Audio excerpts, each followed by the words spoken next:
dedicated to Eastern and Southern Kentucky. This is WYMT Mountain News at 11. Good evening, I'm Keaton Hall. One of the most talked about bills from Kentucky's legislative session this year died with the ending of the General Assembly. Sports betting will now have to wait at least another year to become a law in the Commonwealth. That's despite high support from Kentuckians and many lawmakers. Here's Chad Hedrick with a look at the close of this year's session. I move that the Senate adjourn sine die. With the bang of the gavel, this year's legislative session ended Thursday, as did any chance of sports betting becoming law this year. Despite clearing through the House last month with bipartisan support, sports betting legislation did not make it over the goal line in the Senate.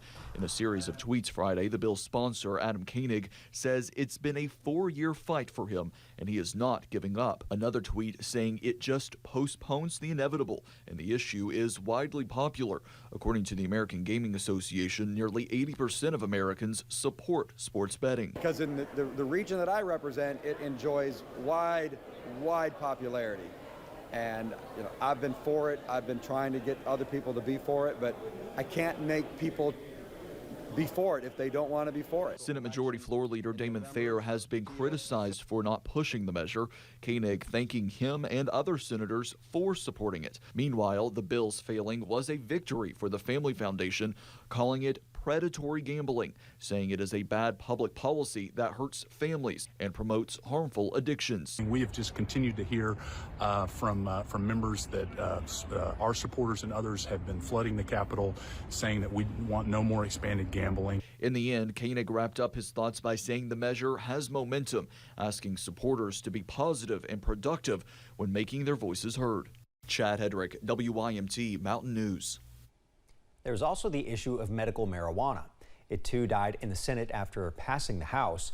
Lawmakers will return to Frankfort in January for the next session, unless Governor Beshear calls for a special session before then. Governor Beshear has signed a tornado relief bill into law. Senate Bill 150 will send an additional $146 million in relief money to areas where the tornadoes hit, including Mayfield, Dawson Springs, and Bowling Green. The money will be used by local governments, schools, and businesses. More than 70 deaths were reported in Kentucky from that tornado outbreak. It's estimated that the cost of damage caused is in the billions. HB 215, also known as Dalton's Law, has been passed by Governor Andy Beshear. The bill was spearheaded by Representative Chris Fugate and Perry County Commonwealth's attorney, Scott Blair.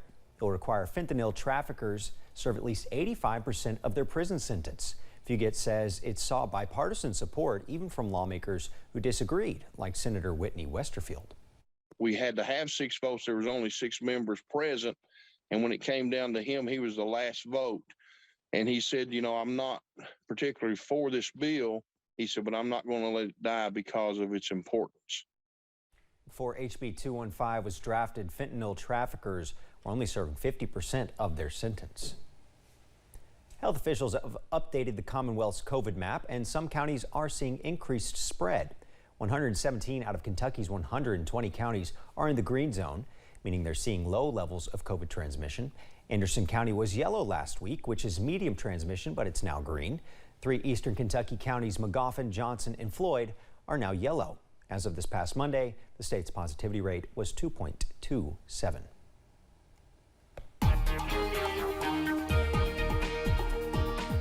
Watching some showers push into the mountains this evening as we watch at least a little bit of some gusty winds as well with some of these showers. To be fair, nothing major out there, but something to be aware of. I-75 at Mount Vernon. It's all quiet and all dry there right now, but not the scene as we head up to Moorhead along Interstate 64. They're seeing some showers at the moment, and they've got some more as we head through the evening hours. Temperatures down into the upper 50s and low 60s for most, though we still do have a warm spot. Prestonsburg sitting at 66. Satellite and radar showing the activity across the eastern third of the nation. The big deal so far tonight has been across the western portions of Tennessee, northeast Arkansas. Big tornado-warned supercell went close to Jonesboro, Arkansas there. For us, things a whole lot quieter, but showers will be moving in as we head through the nighttime hours. Low 50s for us tonight with scattered showers. Winds, though, for the most part, outside of any activity, stay on the calm side. Now, I'll have the latest on that Easter forecast coming up in just a little bit. Keaton? Thank you, Evan. A state lawmaker from East Tennessee is making national headlines. Senator Frank Nicely used Adolf Hitler as an example for homeless people during a floor session discussing a bill to criminalize homelessness by making homeless camps near interstates a Class C misdemeanor. That bill is headed to Governor Bill Lee's desk for approval. I haven't given you all a history lesson in a while, and I want to give you a little history on homelessness. 1910, Hitler decided to live on the streets for a while.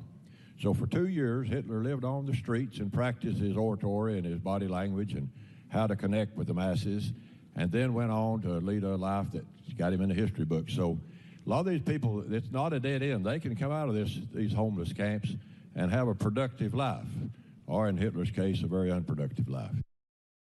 Sister station WVLT reached out to Nicely's office, but no response has been issued at this time. The president of the Knoxville Jewish Alliance did issue a statement saying, quote, "I would hope that he realizes his comments were amazingly inappropriate. His comments were not only deeply insensitive to the Jewish community of Tennessee, but also to the individuals that work tirelessly to help the homeless in our communities and completely disrespectful to the homeless people suffering in our streets. To make a comparison to a complete sociopath who performed horrors to our world is simply wrong."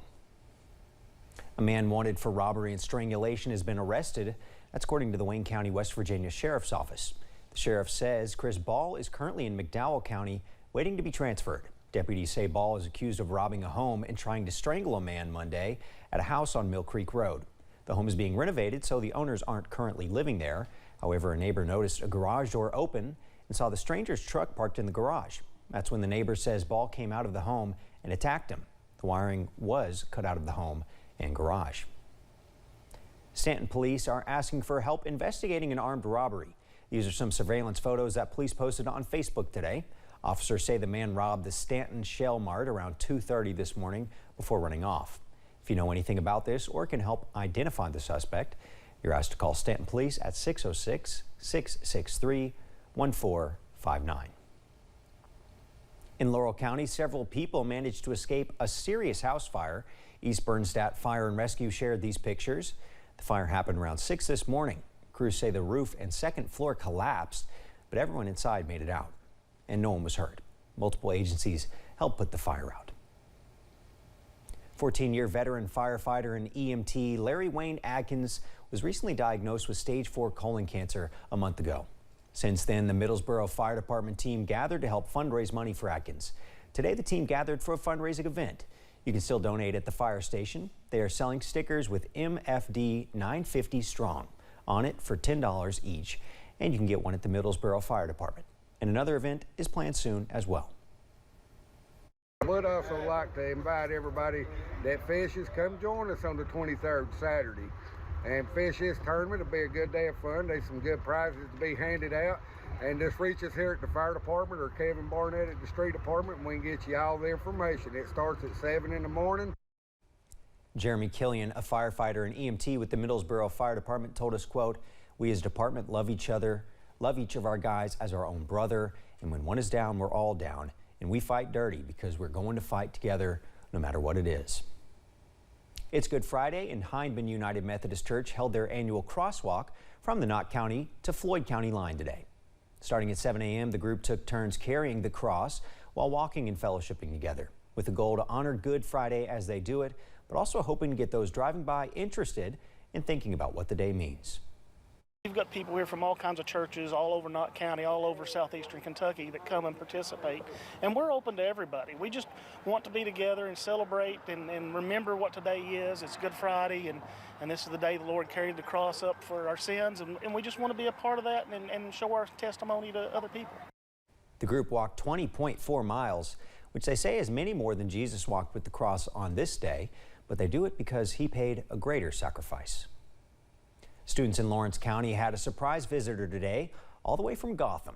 Batman, known during the day as John Buckland, visited Fallsburg Elementary School, Louisa Middle School, and Blaine Middle School, sharing his life story of trials, trauma, and turning it all around. The Batman persona took the floor only for the first few minutes before he unmasked, showing the students they do not have to hide their struggles. Those things that might, in your mind, give you a reason to want to take your life could actually be the very things that could take you to a higher place in your life to save other people's lives. But we have to get them there. And the only way we get them there is by getting people in front of them that will share their stories of how they survived too. Topics range from suicide to substance abuse, ending with a call for the students to say when they see something and make notes of important conversations to make sure people are held accountable for helping those in need. Kings Island Park will open this weekend for its 50th anniversary season. The amusement park has a special events lineup for the 2022 season, which includes a birthday party on April 29th to commemorate 50 years in business. The summer-long Golden Celebration begins Memorial Day weekend. For more details, go to the park's website at visitkingsisland.com. The Memphis Zoo has found its wandering wallaby. On Wednesday, he was reported missing after severe storms led to flash flooding in the area. Zoo crews gathered all their animals, and that's when they realized his furry friend was gone. Search began, and Friday morning he was found in a service yard on zoo property. The wallaby is being observed and will be examined by a senior vet. Still to come at 11, a Pike County church and Pikeville PD partnered up to spread some Good Friday cheer ahead of Easter Sunday. And looking pretty good as we head into our Easter weekend, but a few showers will be possible as well. The details next. All Kentucky driver licensing is moving from